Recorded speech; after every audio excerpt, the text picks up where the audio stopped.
Suraj. I am technical trainer from Keypath India.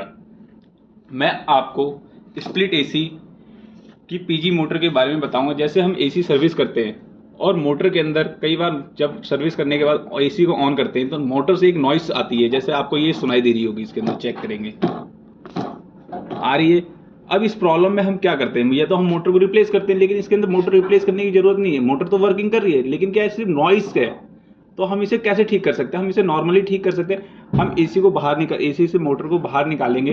अब इस motor को खोलने के लिए हमें क्या करना है, इसकी शाफ्ट में हल्का सा हैमरिंग करनी है। और उसके बाद जैसे ही हमने मोटर खोल रखा, इसे निकालेंगे। और ये जैसे आपको दिख रहा होगा, इसके अंदर दो बैरिंग होती है, एक टॉप में होती है, एक बॉटम में होती है। इस बैरिंग के अंदर हल्की सी ऑयलिंग करनी है इसमें, और उसके बाद देखेंगे कि स्मूथली वर्क कर रहा है या नहीं कर रहा। और इसे ऐसे लगा के चेक कर लेंगे बॉटम से भी कि स्मूथ वर्क करना चाहिए। अगर कर रहा है तो ओके है। और फिर उसके बाद क्या करेंगे, इसे इंसर्ट कर देंगे मोटर के अंदर। फिट हो चुकी है, आप देखना चाहें देख सकते हैं। और उसको देखेंगे, इसके अंदर अब आवाज नॉइस आ नहीं रही है मोटर के अंदर।